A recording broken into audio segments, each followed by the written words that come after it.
jackpot could be $301 million. Good luck, kid. Play on, America.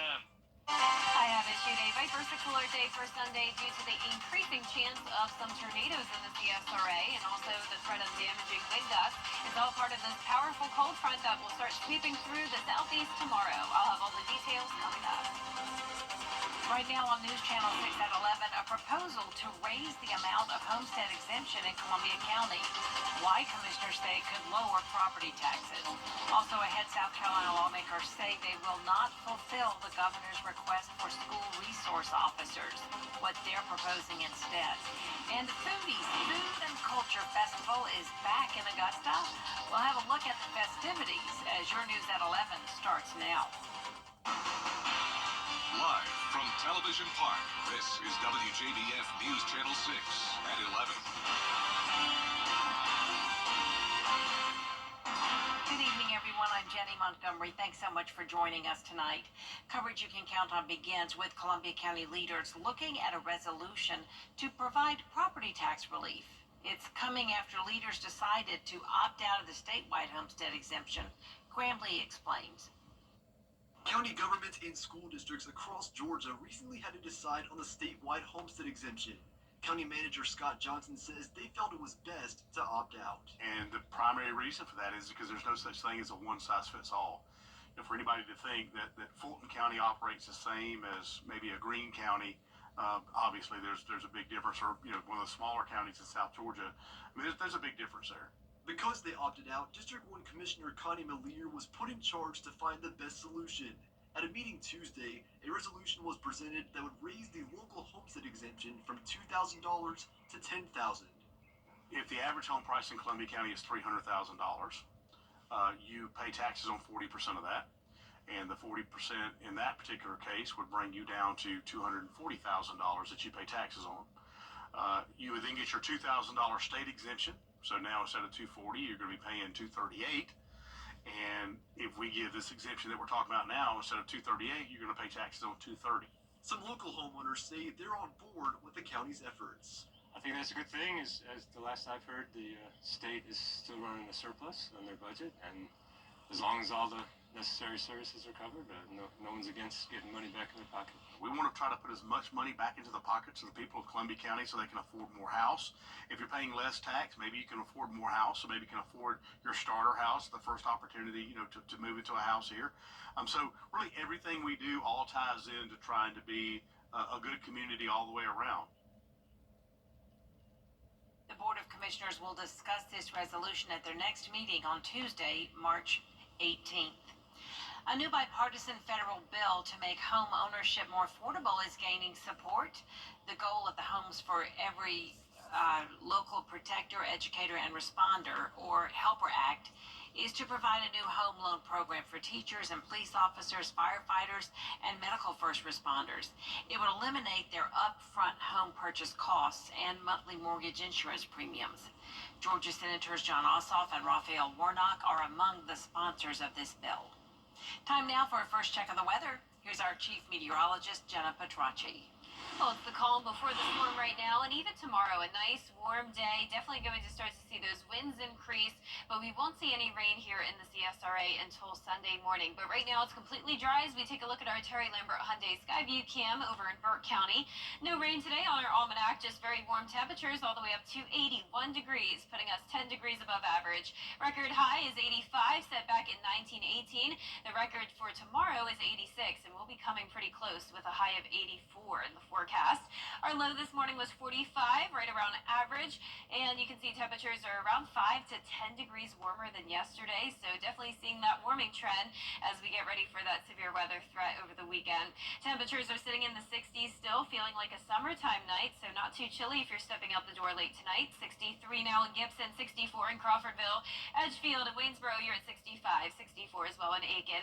Our satellite and radar are showing mostly clear skies. We've had passing clouds on and off throughout the day. And look at this low pressure system. It is unfortunately bringing confirmed tornado warnings all throughout Arkansas and into Missouri. We're seeing several flashing polygons here in between that warm and cold front where there's all the instability. And this is just the beginning of a very active weekend for both Saturday and Sunday across the southeast. Dew points are rising. We're now seeing the 50s, more and more moisture moving in thanks to the southeast wind. Those winds are up to around 5 to 10 miles per hour, so not completely calm tonight. Now, once again, tomorrow looks great. Nothing to worry about when it comes to the storms. It will be a nice day to be out and about, warm and breezy conditions. Then on Sunday, it's just a short period in the morning where you'll have to be weather aware. We do have that Viper 6 alert day in effect. Between the hours of 4 a.m. to noon is when we could see severe storms. We're back to sunshine, though, quickly on Monday, and it will be a beautiful start to next week. Our primary threats on Sunday will be the damaging winds and a few tornadoes, secondary threats being the flash flooding and hail. I'll break down more details along with a look at the latest Futurecast coming up. Back to you, Jenny. All right, thank you, Jenna. Relief groups continue to help clean the damage from Hurricane Helene in the CSRA. The Augusta CSRA chapter of Habitat for Humanity has received $100,000 in grant money. For now, it will go toward those living in Richmond and Columbia counties. You must apply to be accepted and then follow a process to receive those funds. What we do is we go and we see if we can repair it, or we can work with a subcontractor to repair it, and then we go ahead and pay that on their behalf. And if they have insurance funds, they can contribute back, which would stretch our dollars even further. But we cover whatever your insurance isn't covering. To apply, find this story at WJBF.com. Budget discussions in the South Carolina legislature could affect your child's safety. The number of school resource officers has grown recently, but there are still more than 175 schools without an SRO on campus. Governor Henry McMaster asked for $21 million for SROs, but lawmakers only approved $3.7 million. One lawmaker says some counties are spending their own money on officers. Some of the more wealthy districts are trying to get the state to pay for the SROs, and I completely understand that.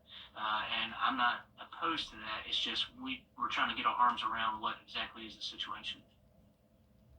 Representative Collins says his main goal for this budget cycle was increasing teacher starting salary. St. Patrick's Day isn't until Monday, but you can get a lucky head start and find someone to celebrate with this weekend. The Aiken County Animal Shelter is hosting a Change Your Luck event. You can adopt a dog or a cat, and the usual fees are waived. All of our dogs are fee waived, so we have sponsors for everybody, and then we do have a few cats available too, and they're going to be $10 adoption. We have so many here, so we've taken in over 200 since January, just puppies, almost 900 dogs and cats total. So it's been really overwhelming for us. So when somebody comes to adopt a dog or cat from us or puppy, they're already spayed and neutered, they're microchipped, they've had all their vaccinations. The adoption event is tomorrow from 11 to 4. The weekend's here, and if you're making plans and you like to eat, check out the Festival for Foodies in downtown Augusta. Ricky Jones has more. The Foodies Food and Culture Festival brings foodies of all ages to Reynolds Street for a deliciously good time. Food is food and culture. Bring the culture. So what happens is now you got different food trucks from all over the place, and you come together under one umbrella.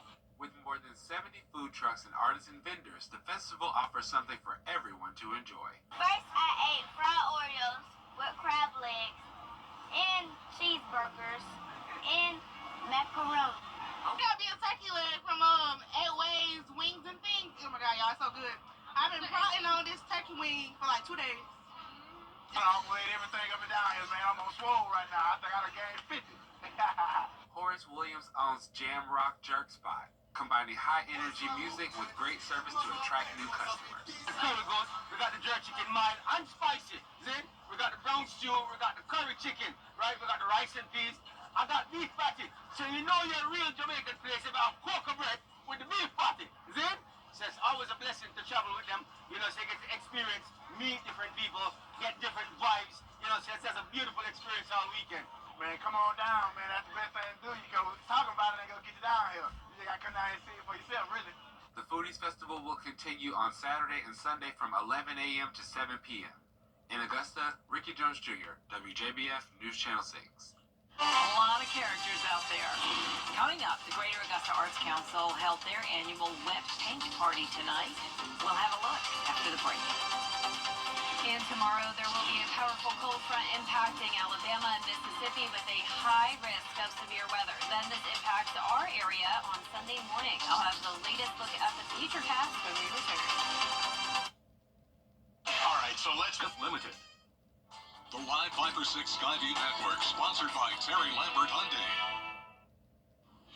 Now, your most accurate forecast with WJBF Live 5 or 6. Welcome back. Happy Friday night. I hope you're getting excited for the nice warm temperatures tomorrow and the calm before the storm. Right now on our Terry Lambert Hyundai Skyview cam from Wellstar MCG Health. Not much going on tonight. We're sitting at a mild 65 degrees. A southeast breeze of 9 miles per hour. Dew point of 52.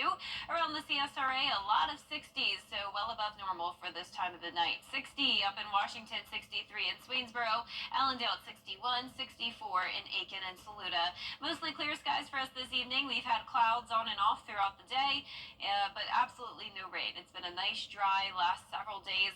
Our satellite and radar is showing this low-pressure system just wreaking havoc across Illinois down to Arkansas, and then even in Texas, we have a couple severe thunderstorm warnings now along that cold front. This is the system that we'll be watching this weekend, but before it gets to us, we are going to have warm air taking over tomorrow.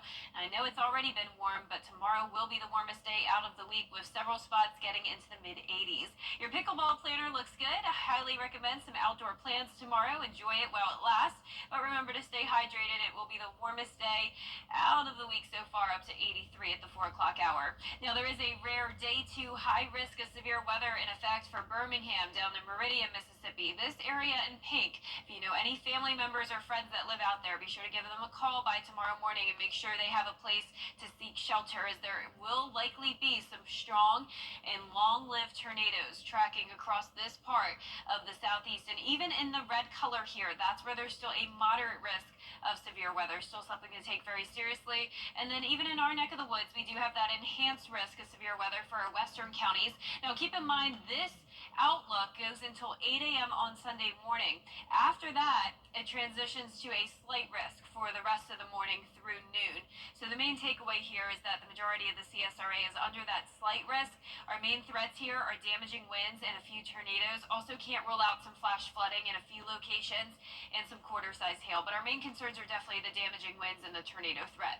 Tomorrow at 6 a.m., it's going to be pretty cloudy, southeast wind. There comes the cold front. This is going to be bringing that line of strong storms across Alabama in the afternoon and evening. Then it comes through Atlanta late Saturday night, and then it gets to us early Sunday morning. This is a look at 8 a.m. That line of strong storm stretches all the way down to Florida, and then it's in and out of here. The rest of your Sunday looks good. Think back to the past couple of Sundays where we've had severe weather events. It's overall very similar, but this chance of severe weather is going to be higher. There's a much higher tornado threat with this setup, because you can notice here as we bring things closer to home, it's not just one line of storms coming in. It's more so these discrete cells, and notice the way this looks.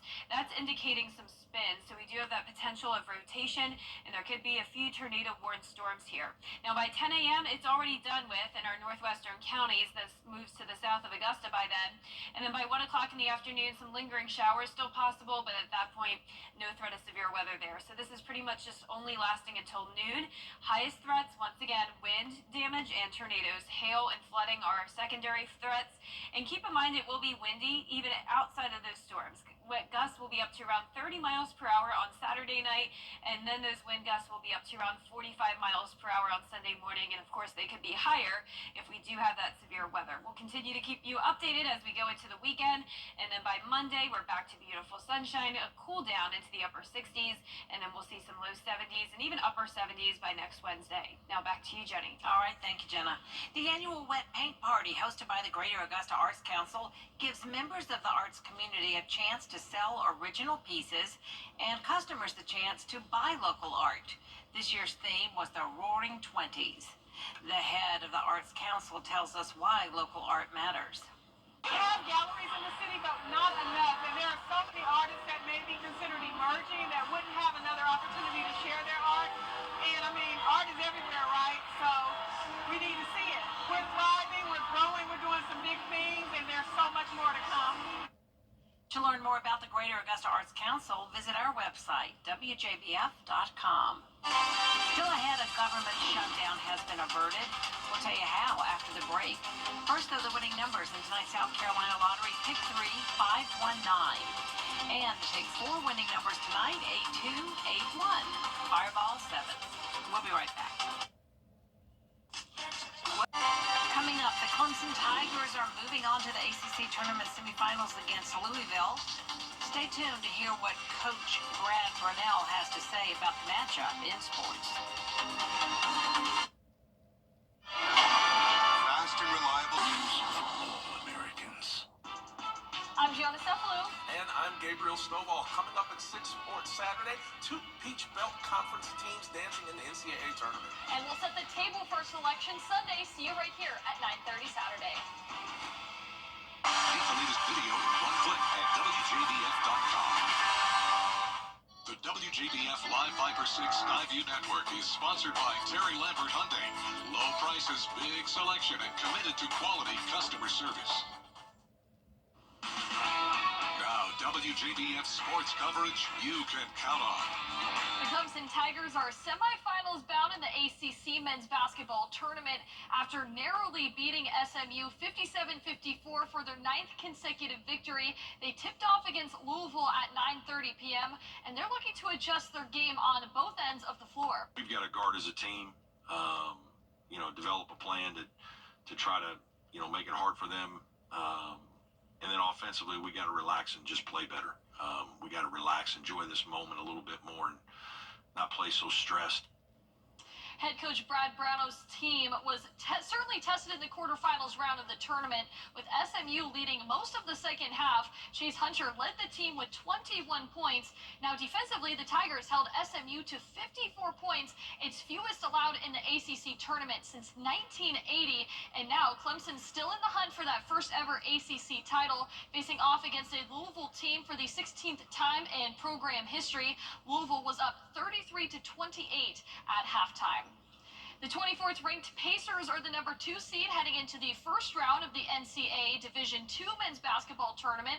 Their opponent Catawba is somewhat familiar, as the Pacers beat them 81-79 in the second game of the regular season. Now the Augusta men are also playing at Columbus State. They'll take on Lenore Rhine, and if both teams win, they'll actually face each other on Sunday at 5 o'clock. The News Channel 6 team will be on site for both of those games. Now, due to inclement weather, AU's tip time is set for 10 a.m. USC Aiken will now play at 12:30 p.m.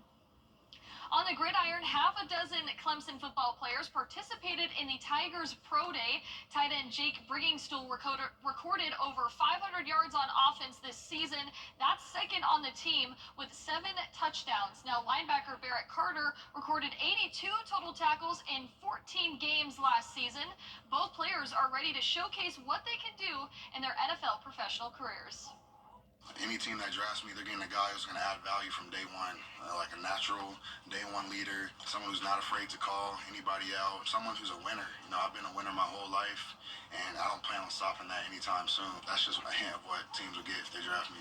I was talking about the draft, to be able to be a guy that's a prospect for the draft, really cool. It's a real moment for me, honestly. It's a dream come true. The decision makers, they definitely know what I can do. I'm looking forward to it. And in college baseball, the 4th-ranked Clemson Tigers opened up conference play with a 2-1 win over Notre Dame, thanks to Aiden Knack's career-high 12 strikeouts. He retired the last 13 batters that he faced. Clemson's now won 16 games in a row, and they'll look to clinch the series Saturday at 3 p.m. That's it for sports. We'll be right back. WJBF. Saturday, March 29th from 3 to 7 p.m. at Evans Town Center Park. Today, we bring you the profile of a hero. Marine Private First Class Gomer Pyle. Heroes come in all shapes and sizes. But this hero is a musical Marine.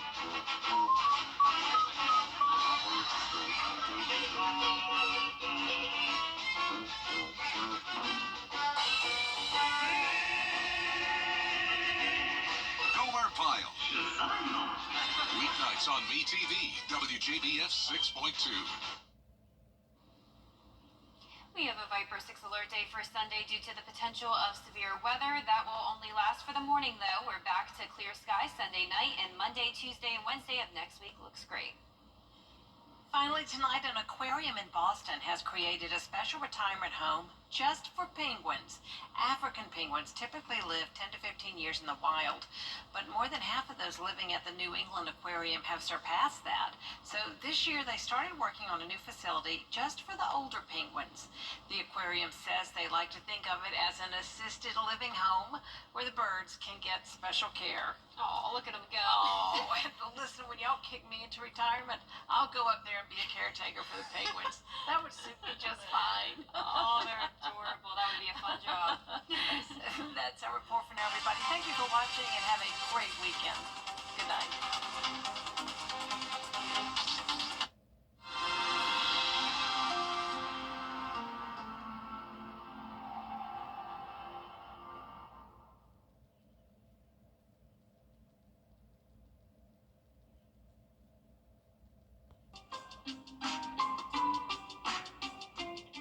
Great news, Augusta.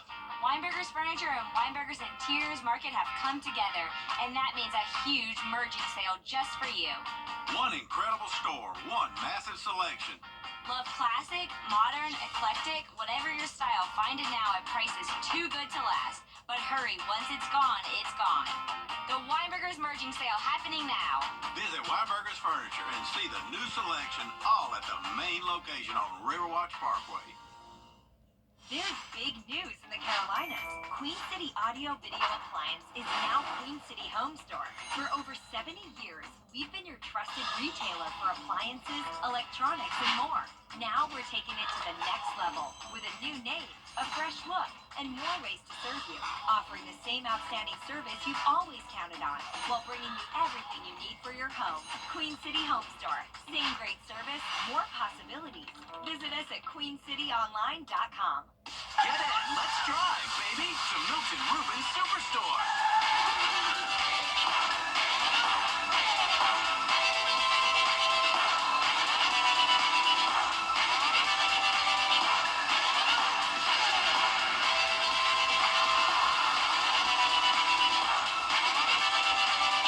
Come see us and save at Milton Rubin Superstore. WJBF.com. Click, click. Spring has arrived and so have the savings at Gerald Jones Mazda. Shop today and save thousands. You'll find rates as low as 0% for 60 months on select new 2025 models, including our most popular model, the Mazda CX-5 crossover SUV with standard all-wheel drive. Or drive a sporty new CX-30 today for only $199 a month. Yes, only $199 a month. Get ready for spring and save big while these deals last at Gerald Jones Mazda and GeraldJonesMazda.com. The day could be